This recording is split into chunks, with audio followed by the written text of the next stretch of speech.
other disciplines, right? But like in TA, you look at folks that are using AI, like how many candidates are they able to talk to in parallel, right? Like as a recruiter, like how, am I able to kind of come to meetings or come to sessions better prepared because I had AI kind of summarize the notes of previous calls with the candidate prior to hopping on the phone.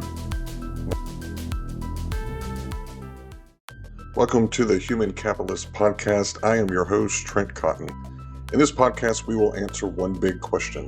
Is your HR organization future-proof? My guests are at the top of their field, and they'll be answering all of the questions that keep you up at night, including the future of work, how AI is going to impact our workforce, human capital, and of course, AI in HR. So whether you are an HR professional or a business leader, you're going to want to follow along and take a lot of notes. So with that, let's get into this episode and transform you into a human capitalist. Welcome back to the Human Capitalist Podcast. I am Trent Cotton, your host, and today's guest is Ken Schumacher. You are going to absolutely love his energy, love his insights. So Ken, welcome to the podcast. Yeah, super excited to be here, Trent. Should be fun. Yeah. If this conversation goes anything like ours did last week, it's going to be, if you are not in an energetic mood, this is probably not the podcast for you because there's going to be a lot of energy here. So, Ken, why don't you tell everybody a little bit about yourself because you have a pretty unique story. Yeah, absolutely. So good to meet everyone listening today. Again, my name's Ken, and I'm the founder of a company called Ropes. I'm sure we're going to get deep into Ropes a little later here, but yeah, super excited to kind of share the company. I'm an engineer, so I'm actually relatively new to the TA world, although Ropes is a few years old at this point, so definitely have gotten to meet several of you and get to know the space a little bit better. Well, yeah, go ahead. Tell the story about how you got into it, though.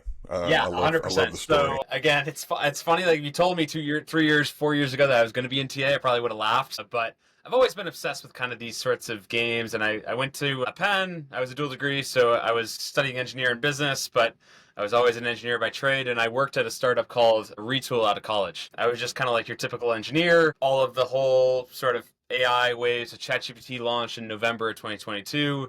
And I kind of became the de facto AI engineer at Retool. My job was so cool. I basically just got to hack on AI projects for, 7 days a week. I barely had a boss. As long as Ken shipped something every now and then, it was fine. But I absolutely loved my job, except for an hour or 2 hours of every day, I would hop in this phone booth and I was interviewing a candidate for like a top of funnel screen. I gave a programming question called the K-means problem, which is probably one of the more boring programming questions you can come up with. Candidates, I was meeting with a Stanford senior that was savvy and could find the problem online. So people were kind of cheating through it. I kind of looked around and I was like, hey, what the hell are we doing here, right? And then you start talking to friends, you realize kind of every company, sort of interviews it the same way, and that's kind of where Ropes was born. So we'll get into it, but Ropes is essentially applying AI to coding assessments to build a new type of assessment that mimics a live interview. So Ropes is asynchronous, there's kind of no one on the phone, but the scorecards we create look just like if a staff, level engineer was interviewing somebody for an hour. So yeah, quite a journey kind of getting here, but super glad to be here. It's a really interesting space right now, and yeah, I feel excited to be in it. Well, and it reminds me of that, kind of the core aspects of Agile is fall in love with the problem, not the solution. You have definitely fallen in love with the problem. I think a lot of for people. Better, for worse, right? Right. Yeah, I don't know what you did to yourself, but that's why I wanted you to tell the story because it's, there's a lot of people that get into the HR tech space because they've been in HR and they want to make it over into tech. It's very rare that you find people that are into tech and go, hey, something's wrong with HR. Let me go in there and try to fix it. So now I always like to ask, how do you view the world of human capital changing over the next 1 or 5 years or 1 to 5 years? Yeah, I love it. I have a lot of thoughts. Try to keep it to an hour. No, let them go. I think a lot. Now I think like timing is difficult, right? So like whether it's 1 year, 2 years, 3 years, who knows? Mm-hmm. I'm going to be one of the bigger AI enthusiasts that you ever talk to. I think this whole wave of LLMs and AI is just getting started. And I think that significantly changes kind of like what human capital in general looks like. I think you're already seeing this today. Again, I come from the developer world, right? And without a doubt, both in my personal experience as well as just kind of looking at our customer base, engineers are already far more levered up with these AI tools, right? I tell a story like when I founded the company, I was doing a lot of new things, right? On the engineering side for a while, it was just one guy building the product, right? I was never an infrastructure engineer. I never touched AWS. There's all these different sorts of things I had never even faced before. Using ChatGPT, we nailed this stuff in an hour or 2 hours. It really kind of levers up kind of the productivity of an engineer, and I think we see this in kind of other disciplines as well. So I think that definitely has an impact on human capital. What that looks like, I think, is different and like super hard to predict. But I think it's obvious that things are already starting to change and kind of change more in 5 years. So yeah, something's coming, although it's hard to exactly describe kind of the shape of what it is. Well, and the rate at which everything is changing, and it's going so far outside of technology. How do you see the workforce changing as more and more people have access to Gen AI? Yeah, few things kind of come to mind here. One, I do think you start to see, we see this again, I love using engineers, but I think it translates to other disciplines as well. As these AI tools get better and better and better, you kind of have the like users versus the non-users, right? Like when we hire at Ropes, honestly, we look for candidates that are really great at using these AI tools, right? Like a lot of the stuff we're doing is not rocket science. We're not PhD math students. We're not creating a new model itself, right? We're using new applications or meeting kind of customer demand or filling out new features. There's iteration speed. This happens to be stuff that like LLMs are really good at, right? So when we're hiring, we're looking for folks that have used these tools and are good at it. And I think you see this in other disciplines as well. Think about like Ropes. We're a younger kind of AI-based company. There's a lot of TA leaders that adopt us, and our customers tend to be those that are more tech savvy, AI leaning, tech forward, right? We look at their workflows. We look at the way they're able to process candidates, or we look at like kind of the efficiency of their teams, or kind of like the KPIs they measure. You can see these measurable differences from when I think about the workforce or like kind of like the opportunity today. I do think this is going to be kind of my message. There's something to be said for just using these tools in general, right? Like getting comfortable with them. They're not going away. And the doers there, I think, are going to start to stand out in the workforce versus those that aren't. Um, Well, what do you mean by that? What do you mean by the doers will start to stand out?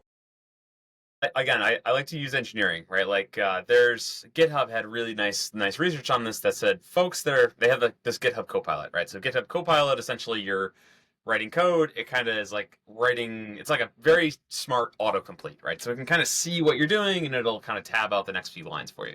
They measure, right, like how much code does the average like GitHub user using Copilot write versus those that don't? And I think the difference was 60% or 2x or something really wide. Right? You see that in other disciplines, right? But like in TA, you look at folks that are using AI, like how many candidates are they able to talk to in parallel, right? Like as a recruiter, like how am I able to kind of come to meetings or come to sessions better prepared because I had AI kind of summarize the notes of previous calls with the candidate prior to hopping on the phone. Makes sense. When we just started, right? So in November 2022, someone that used ChatGPT versus someone that didn't, the difference is probably relatively small, right? Because these models aren't that capable. But this year, I would argue like there is a pretty big opportunity there. Next year, when this model gets even better, there's going to be even a wider gap, and so on, right? It's a little bit of a learning curve, right? Like these tools are strange. They're non-deterministic. They're constantly changing. I'm like, again, as big of an AI head as it gets, and I have trouble like keeping up with everything going on day to day. Well, that makes me feel a lot better because sometimes I'm just like I just got used to this tool now. What is this? It's hard for all of us to like keep a head on, but I think like Hmm. if you're using these things, you just start to see the use cases, and you just get kind of like this intuition, for lack of a better word, on kind of where these things can be applied. And I think there's a real advantage there. So yeah, it's an exciting time.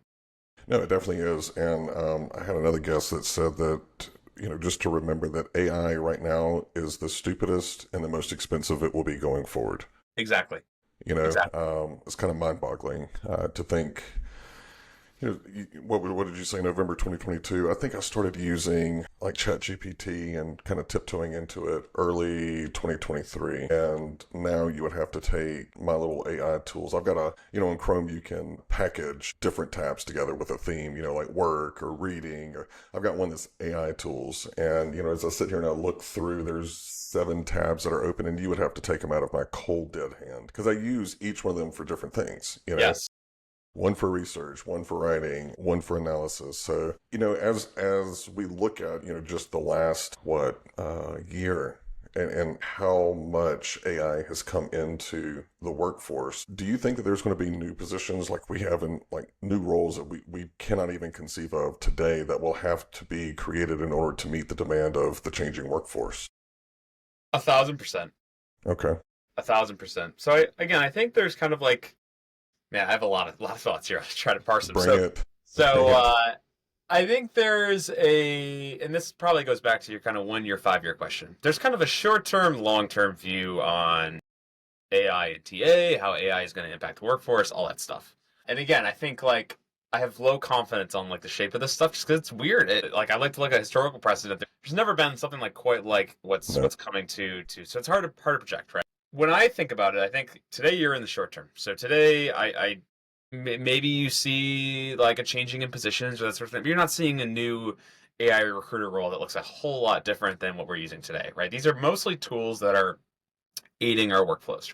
As an engineer, it's helping me write code, or as a TA professional, it's helping me schedule meetings, or do that sort of thing. There's kind of like these AI sort of assist tools. These I think are great, right? I think you should absolutely be using these. We use them every day, whether it's again. We are mostly using them on like the dev side, right? But even in sales, like I'm a new sales guy, I can get into that later. Summarizing meetings, right? To like keep track of everything that's going on. All that stuff's like short, small, and helpful, right? These are things that are just like clearly levering up kind of like our existing positions. Where you see stuff that's different is like these broader leaps. I would say, I'm going to be a little biased, but I'm going to say ropes is kind of in the second bucket, right? These are startups or products that are trying to replace an existing workflow or create something that's possible that wasn't before. What that means for ropes, again, is like you have a huge bucket of candidates, right? You have 1,000 or 2,000 folks.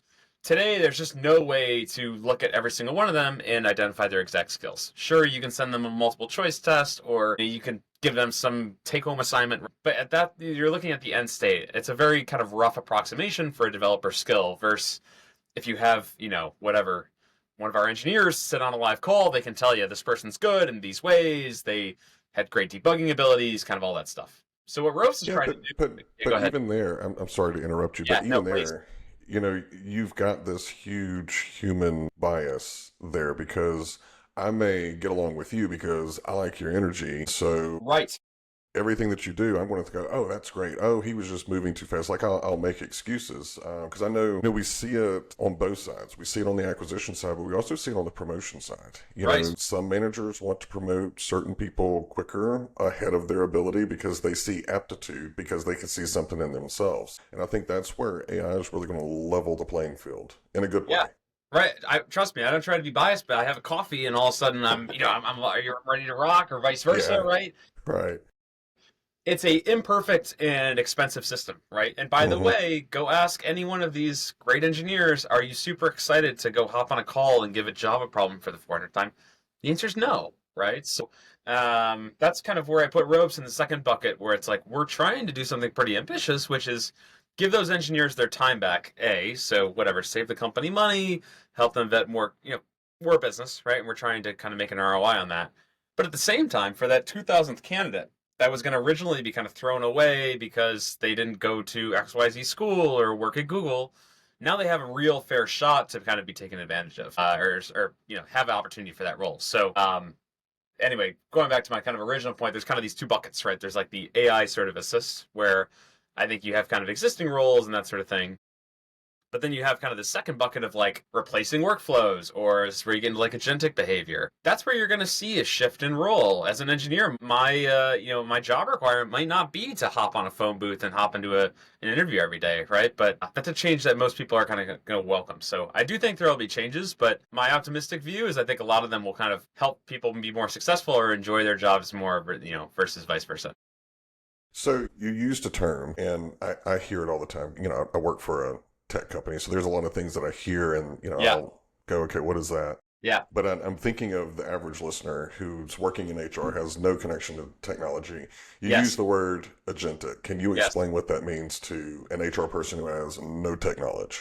Agentic is probably like the hottest word in AI right now. It's all the rage, and for good reason. And I think it kind of goes back to this sort of analogy that I'm laying out, right? Which is, I think you have kind of like different layers of like how powerful these AI systems are. And When I say power, it really comes down to reliability, right? So today, if I go ask if I go ask an AI to create a new feature in the Ropes code base, it's probably not going to go very well, right? At some point, it's going to get tripped up or that sort of thing. As you get more reliable, these AIs can take on bigger and bigger tasks. How does that relate to agents? What does that mean, right? Today, you have kind of like chatbots. So you go to ChatGPT, you ask it a question, you get an answer, you kind of have like this base layer. Super helpful, right? But kind of limited in scope and very kind of like manual. You have to ask a question to kind of receive a response. Then you kind of have these sorts of like AI assist use cases, right? So this is the type of thing that lives in your ATS and helps you write an email to a candidate. It lives in our code base and helps us write a function, right? That autocomplete thing I was talking about. You have kind of like this assist layer. Well, the next layer that everyone in my world is focused on is the agentic layer. This is the layer where you could say, GPT, I want you to go find me 10 candidates that went to XYZ school, are located in the Cincinnati area, and are really great at Java, right? And I want you to go reach out to them and tell them, we have this new role that just opened. Well, this agent, again, we're not asking it to go hire somebody, right? We're still giving it a kind of relatively small scope tasks. But this agent might be able to go, hey, I need to go onto LinkedIn to do this, right? Or I can go use this tool to find these contacts, right? And then I can kind of use the email tool to reach out to them. So the idea with an agent is you kind of have like, I would call like a very dumb coworker, right? Like somebody that can kind of handle these sorts of like small tasks, or I've heard it be called like an intern before, right? Like as long as you're pretty concrete in what you want, these agents can kind of go off and take that stuff. And while I keep spieling, you can imagine once we have agents, these things get more powerful and powerful and powerful, right? So now your agent can go find those 10 candidates and take the first screening call, or can do X, Y, and Z. So yeah, that's kind of where agent comes from, is like this idea of giving a system tasks and letting it kind of autonomously execute them, and it'll kind of keep getting more levered from there. Got it. And then, so, if I look at on the sourcing side and on HR, they've used some chat bots and things like that, but it reaches a certain level where it's like, all right, I got to bring in a human. Do you see that bar increasing, meaning they're going to be able to handle more tasks, more complex tasks over time, and the need for human involvement or that ticket going to someone just because the AI doesn't really understand what's going on? Do you see that bar lifting higher? So I do, What's but the hesitation there? yeah, I'm pretty hesitant to be honest with you. And again, pretty much the biggest AI enthusiast you're going to meet. I dream about this stuff. I think you have to be careful when you're just kind of like throwing over these kind of like AI systems, right? To be honest with you, I think there's like a very important role of the recruiter that AI really doesn't threaten today. When I think about the recruiting cycle, and I'm generalizing here because there's a lot of different use cases and that sort of thing, right? But maybe I'll start with an analogy, right? So again, huge AI enthusiast. I do not have AI touch any of my emails, right? So when you get an email from Ken at ropes.ai, you're not getting it from, ChatGPT's version of what I'm writing. You're getting it from my, hands on my keys. Mm-hmm. And to be honest with you, I've tried in the past because I write a lot of email. I can promise you, it'd be really nice to kind of lever this up, right? What AI today is not very good at is retaining voice. Okay, so I, for better or for worse, have a style. And Trent, you've met me a few times at Mm-hmm. this point. You can feel that style, of course, when I talk to you, but over email, right? That style is pretty important. It's what makes me versus some other founder that's going to be on this podcast next week, right? It's one of my competitive advantages, better for worse. Yep. And if I was started using ChatGPT to just throw out my emails, number one, I lose that style, whether it's a prospect or in support or a customer. It doesn't sound like it's coming from me, right? And in the longer term, it threatens that competitive advantage itself. If I forget how to write Mm-hmm. compelling emails, who am I in the first place, right? Like, I want to kind of reinforce that skill rather than throw it away to AI. I look at something similar going on with the recruiter cycle, okay? Absolutely, an AI can help schedule an interview, okay?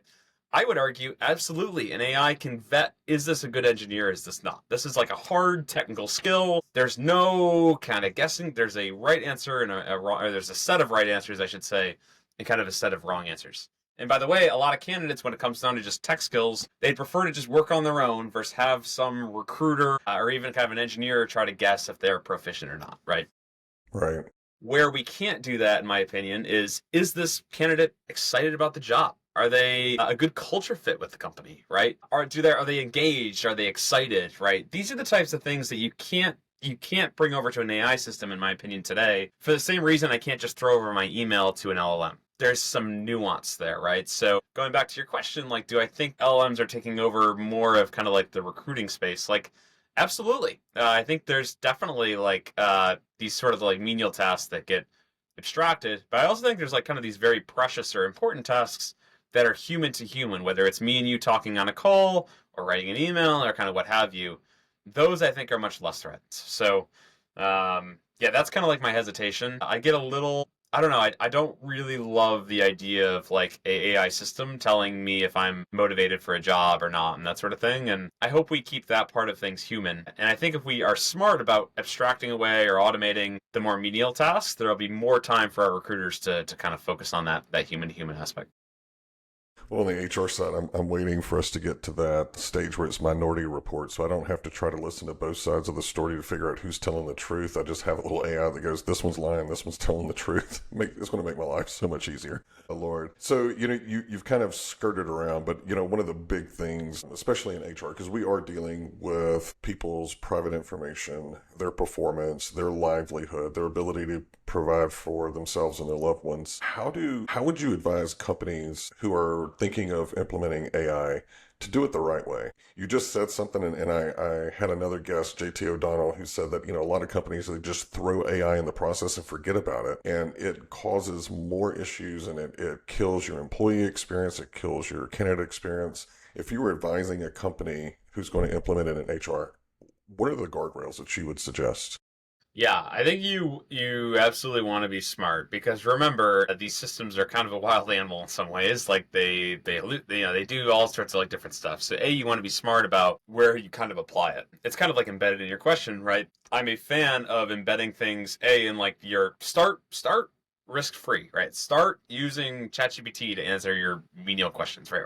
Or kind of have a close guardrail over things. By the way, this is the same way customers use ropes. Again, we generate kind of like these reports, right? For the first reports, people are really combing through there. They're making sure everything aligns and that sort of thing. But after you've seen 20 or 30, you start to build confidence like, hey, we have a good problem. Hey, these results are high quality and so on. So I think at like a very high level, don't blindly trust these systems, right? Like take a look at everything they're generating, make sure it's good. And after you've seen K generations, then maybe you feel better about turning this thing on kind of autopilot.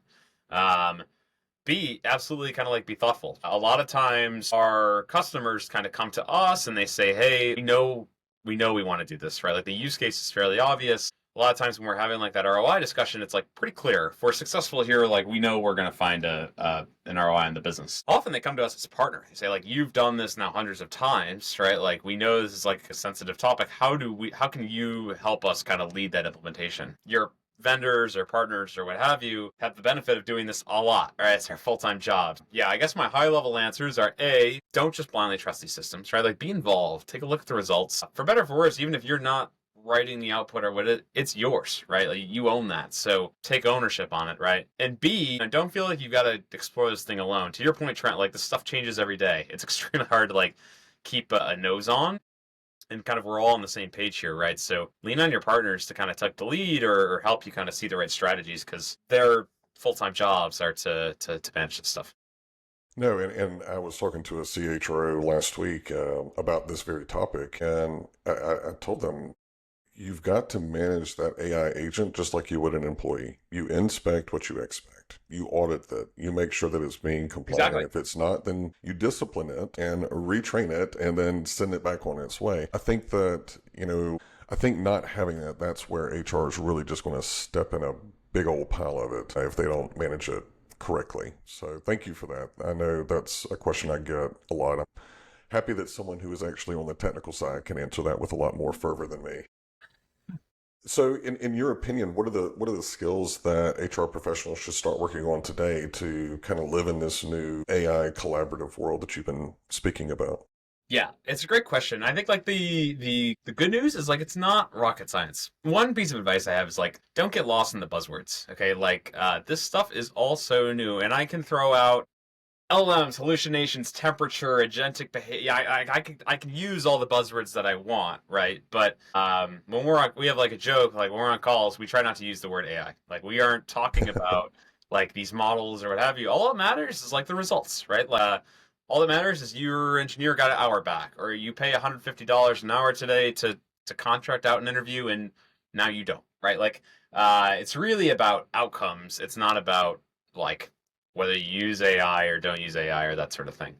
I'll tell, well, that's a little bit of a story, but like a lot of my framing, and we've talked about like, what does this look like in the future, right? I think it's like very hard to tell, but I do like looking at like historical precedents whenever you see that sort of thing. I think there's like good and underappreciated on what happened to stock market trading like 10 or 20 years ago with kind of the rise of automation, right? Like you can kind of imagine like the cliche like stock market floor, kind of like these trading firms that are, whatever, 200 people yelling and screaming and on the phone all day and all that sort of thing. Like very like manual process, right? And this was like an extremely smart group of people that were good at what they do. And the story was always these systems are super complicated. There's no way you could have a system come in here and kind of automate these trades. I'm working so hard, all this stuff, right? Now you look today and there are entire kind of like trading firms that are automated and run by developers like me instead of kind of like finance folks from my friends at Wharton 20 years ago, right? It really kind of changed. Now, are there still trading jobs? Absolutely. A lot of it is now like steering these systems, right, or monitoring them and that sort of thing. Again, the job changes, but the job is there, right? Now, coming back, you're like, why the hell are you telling me this story? Going back to like, what skills do you need, right? Well, when you look at the trading, you look at what happened. The real winners of that time were the folks that embrace the stuff first, right? So the companies that won were the ones that were toying around with automation before it worked, and certainly after it did. Same thing with individual traders, right? There are folks, you read stories of people that were the first to this thing, right? It's not that they built the perfect system in 2005 that they're using today, right? But they gained an intuition of, I can automate here, or I can automate here. I think something very similar is going on today.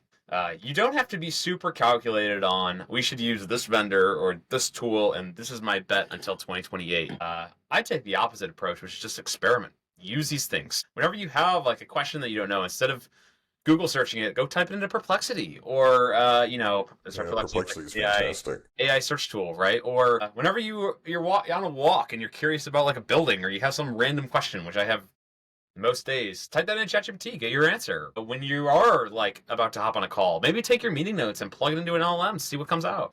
You don't have to like all of this stuff. And by the way, a lot of your use cases are kind of what you're saying. You're going to throw them into AI and be like, I didn't really learn anything. Or like, the system's not very good at that, right? But the more you touch this stuff, the better and better you get. So yeah, if I was in kind of like the TA shoes, I wouldn't worry about you need to be an expert prompt engineer or you need to be building your agents to take over your, like we can get lost in buzzwords all day. All that matters is you use this stuff kind of however's convenient.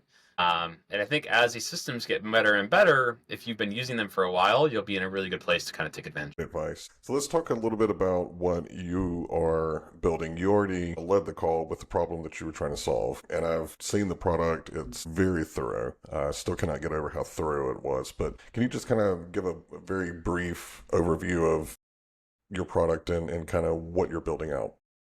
I love giving overviews of the products, so that won't be a problem. Yeah. So, what the hell is ropes? How does it kind of play? Why are we excited about all that stuff?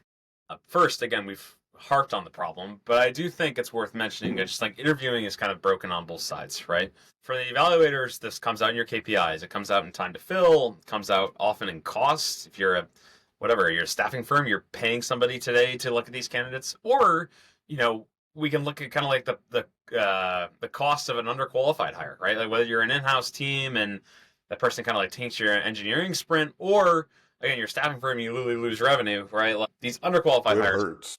It hurts. Yeah.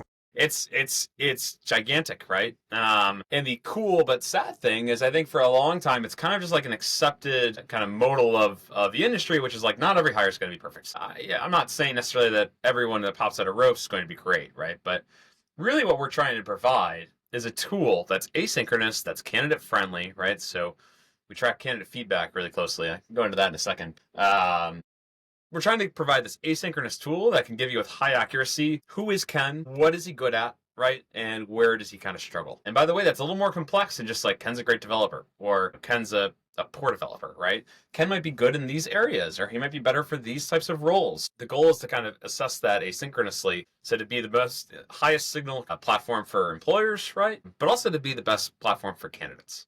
So that's kind of like the high level goal. And usually when I say that on a call, the next question is like, okay, well, how the hell does that happen? And to your I probably should have asked that, but I've actually seen the product, so thank you for calling that out. So that's a good question. So there's a lot going on with ropes, but really our thesis boils down to like two areas. One is the problem itself that we serve, and one is kind of the results that we generate. Ropes, we typically do technical problems, and this means more than just coding. We'll assess PMs or designers or kind of what have you.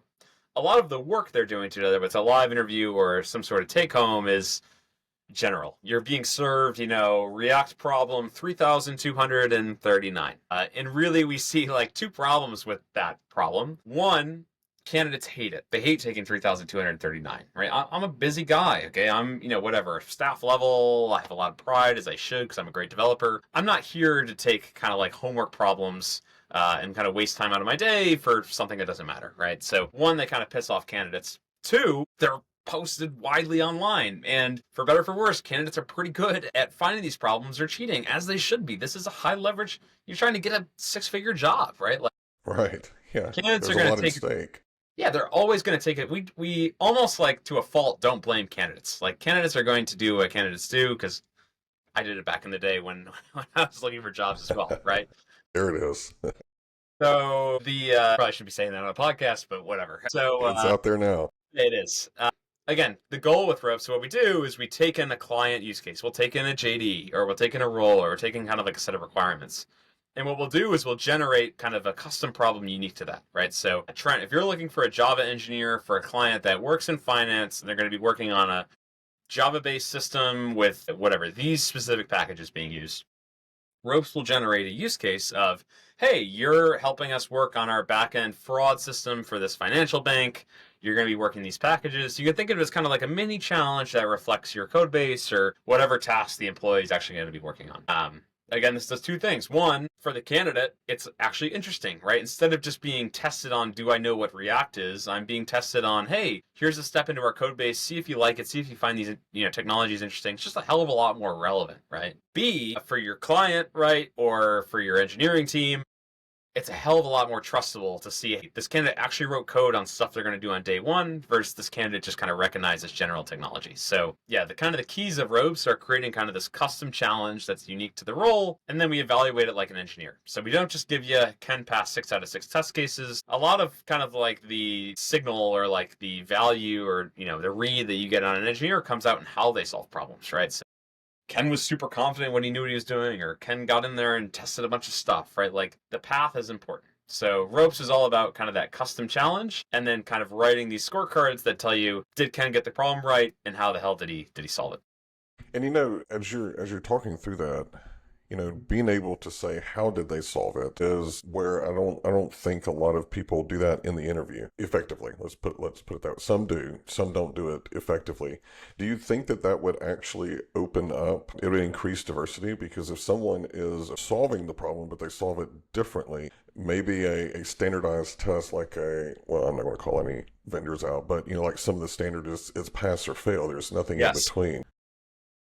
1,000%. And this is one of the core mantras of what we're trying to do. There are candidates. My favorite case is like, you're working hard on a problem, you know how to solve it, right? But you get tripped up on this one syntax error, or there's just something, I make a ton of dumb mistakes. There's something that's just not compiling or not quite right. Ropes will see like, hey, Ken had the right process, right? Like Ken knew how to solve this problem. Sure, he didn't get quite to the final answer, right? But that process he saw was really brilliant there. I would rather interview that candidate versus somebody that just kind of spammed a bunch of stuff and happened to kind of get lucky and find the right answer, right? Like the elegancy of the solution is really important, right? And that does not always correlate to, did somebody pass all the test cases or not? We care about correctness, of course. Like we want candidates that can write correct code and solve problems, but the path they get there is almost more important than the outcome, right? So to your point, to diversity, it does two things. One, it's just like, we're looking at a wider pool of candidates.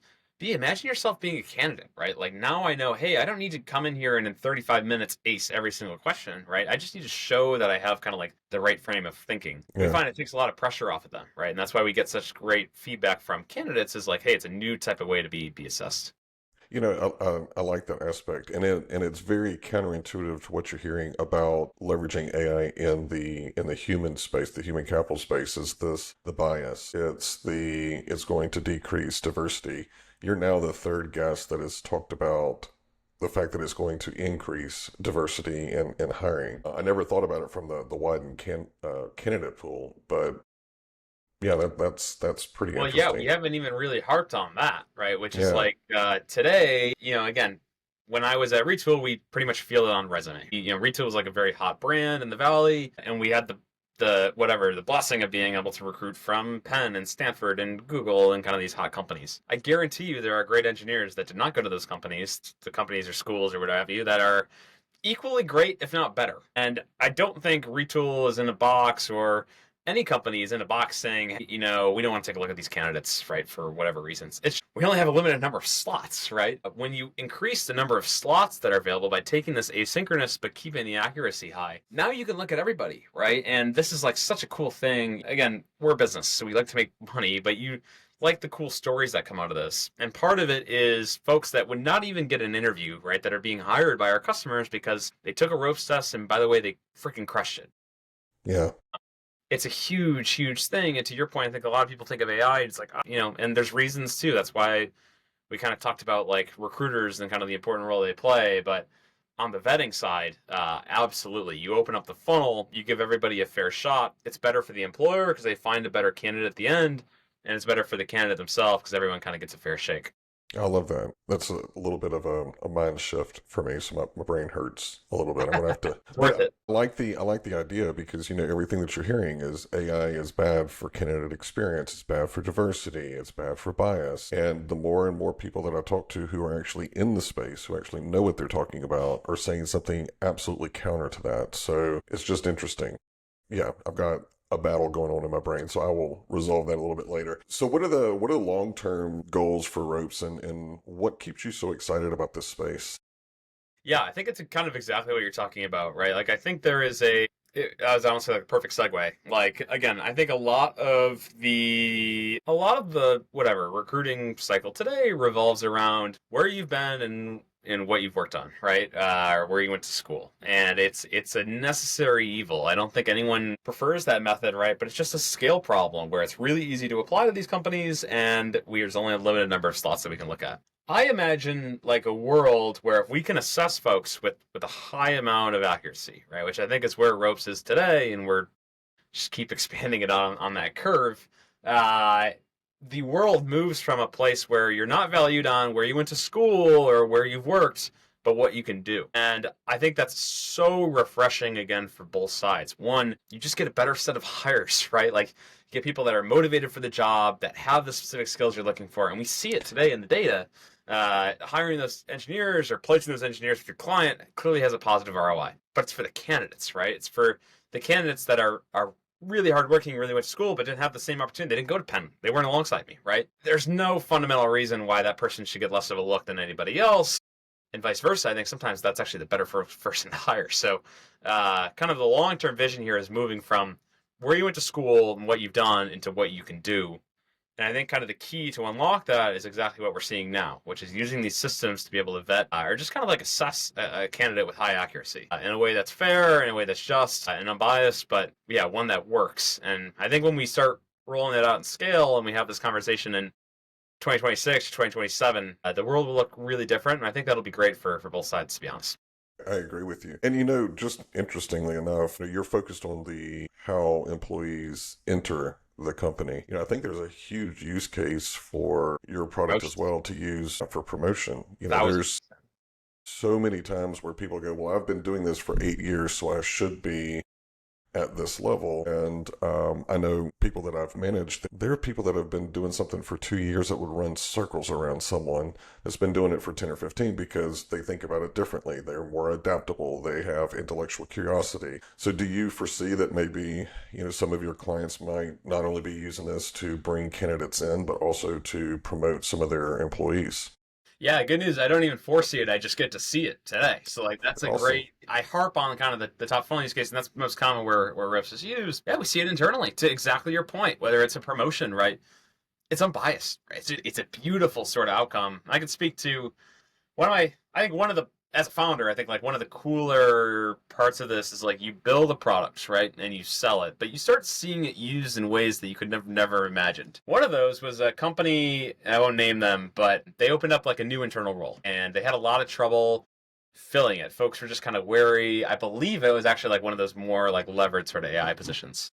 So what they did is they put out kind of like a self-serve ropes test, and the test they're not harvesting the results and making hiring decisions. It was more of like a practice, right? Like, and the goal of it was like, hey, we actually think some of you are qualified to like do this AI stuff, right? Like it sounds crazy, but the skills are like pretty tractable, right? Here's a test where you can come in. We're gonna set something up for what we're looking for, right? And on your own time, go ahead, run through this, and just kind of see where you're at. You get the results, right? So if you don't perform particularly well, we'll show you like, hey, these are the areas we're looking for, right? We need you to be better at using RAG or using kind of one of these tools, right? Or if you're great, like maybe that's kind of the confidence you need to go actually hit that apply button. And it worked perfectly, right? Like people didn't apply to the role because it's a lot to go put Ken's name out there for whatever position when I don't even know what this position is, right? Very different for me to go run through this first, see like, oh, actually I freaking crushed this, right?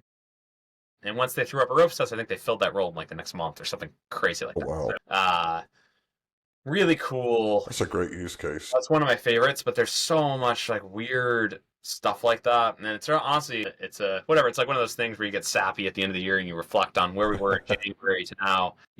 It's hard. It's not an easy life as a founder. It's stressful for sure, but one of the coolest things is like you get to see customers that really love the product or find unique ways to use it, or you see the candidates that get hired from it. It's been just incredibly cool. So a big thank you to our supporters. But yeah, it's a use case so cool, right? Like Right. never would have dreamed that, but you get to kind of see it happen, which is awesome.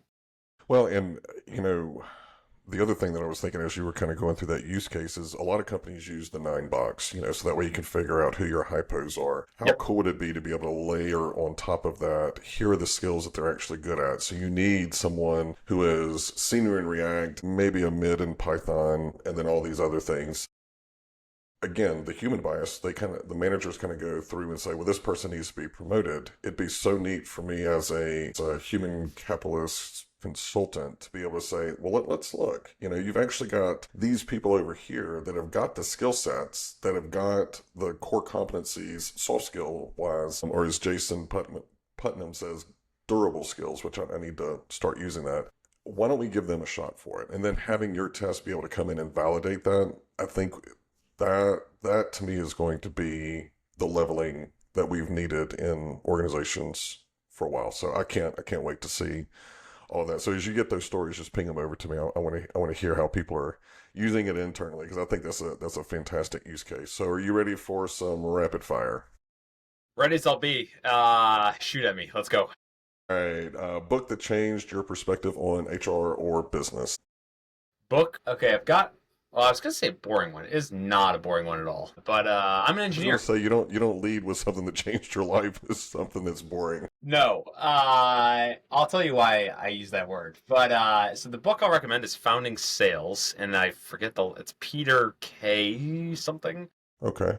I've read it. I should know the last name of the author because I've read it quite a bit. Why it's important to me. So I'm an engineer. Okay, like I'm, you know what I mean. Like I love being on podcasts, but that's what I do. And over the last couple of years, I've learned how. I basically become like a full-time sales and support person, right? And it was a very new sort of skill to me. One that I think is quite learnable, right? Like luckily, I think it's a lot of people-to-people stuff. I actually really enjoy it, to be honest. I wouldn't label myself as a pure engineer anymore.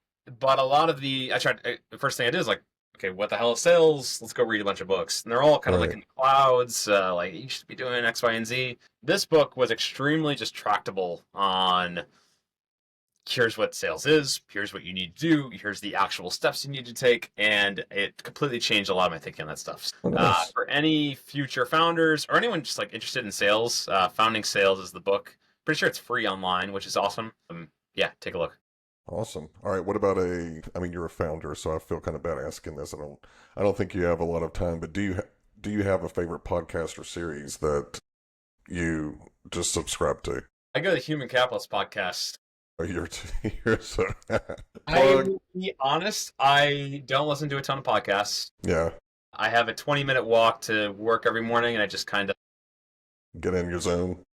Kind of solo it. I will say, and again, it's like it's not quite a book. Mm-hmm. The Paul Graham essays are freaking fantastic. So for those that don't know, Paul Graham is the founder of a startup incubator called Y Combinator. Extremely successful, and he writes these kind of like short essays. A lot of them are on startups, some of them are on life, and they're just gold. A lot of them are fairly short, and there's kind of like these few essays. You don't see that very often, but these few essays just drive a lot of my thinking with the business or what have you. So yeah, definitely encourage folks to go check those out. Awesome. Where can people find and engage with you? All over the place. You can always reach out to me. I love receiving emails from pretty much everybody, and you'll know that I wrote them. So feel free to shoot me a note. I'm on LinkedIn, Ken Schumacher. Twitter is Ken Schumacher if you want to see my random like LLM brainstorms. But yeah, that's where to reach me. Awesome. All right. One-liner or mic drop moment is all yours. Glad you guys listened today. You can listen to as many podcasts and read as many articles as you want on AI, and then here's what's coming, and here's all the noodle tools available. Just try them, right? Like trust your intuition, see what sticks, see what doesn't. Come try ropes. We can give you access to see how it works. But more generally, I'm telling you these. I loved your former listeners' way of putting it. These tools are not going away, right? For better or for worse. In the same way we've changed course many times before, we're changing course again. It is what it is. Right.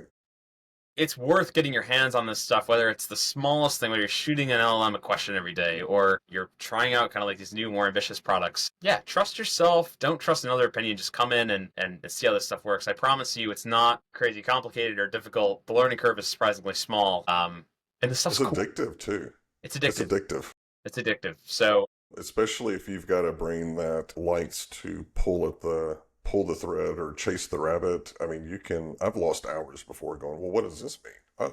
Well, where did this come from? So that's fantastic. I knew whenever we spoke a couple of weeks ago, I was like, whoa, like you got me, you've got some incredible energy there. So thank you for bringing that and bringing all your knowledge to the show. I know everyone walked away definitely with more energy, and I'm sure with a new perspective. So I appreciate the time. Yeah, seriously, my pleasure. Nice way to start the morning. I have energy for the rest of the day.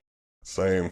But yeah, I could brainstorm on stuff all day long. If anyone's listening, and yeah, happy to chat with kind of whoever, and hopefully you guys are all ropes users in the next couple of years.